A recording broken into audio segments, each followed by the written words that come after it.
आज इथे उल्हासनगरच्या 18 प्रभागमध्ये एक मतदान बूथवरील मशिनी मतदान प्रक्रिया पूर्ण केल्यानंतर घेऊन जाताना जे मतदान निवडणूक अधिकारी होते त्यांचा गाफीलपणा आणि मनामध्ये शंका निर्माण करणारा, कुठं काही गडबड तर नाही, पूर्ण जगामध्ये ज्या भारतामध्ये जी परिस्थिती आहे की ईव्हीएम हॅक केल्याची शंका सर्वसामान्यांना आहे, ती शंका आज आमच्या मनात आहे।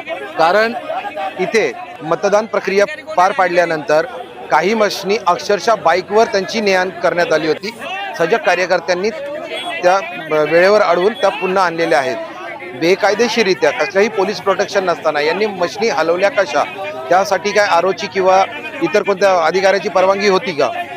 जर तशा परवानग्या नसतील तर त्या संबंधित कर्मचाऱ्यावर, अधिकाऱ्यावर कायदेशीर कारवाई व्हावी ही आमची ठाम मागणी आहे। तसंच या ईव्हीएम मध्ये कसल्याही प्रकारची छेडछाड झाली नाही ती आम्हाला खोलून दाखवण्यात यावी ही विनंती आहे। या ठिकाणी मतदान प्रक्रिया अत्यंत लोकशाही पद्धतीने शांततेत कायदा सुव्यवस्थेच्या परिस्थितीत पार पडले असताना अधिकाऱ्यांनी कायदा मोडण्याचं काम केलेलं आहे।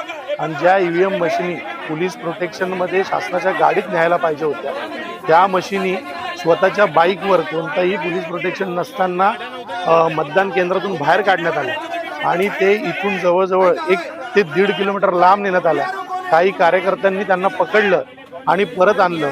त्याच्या व्हिडिओ रेकॉर्डिंग कार्यकर्त्यांकडे आहे आणि गाडींचे नंबर आहे।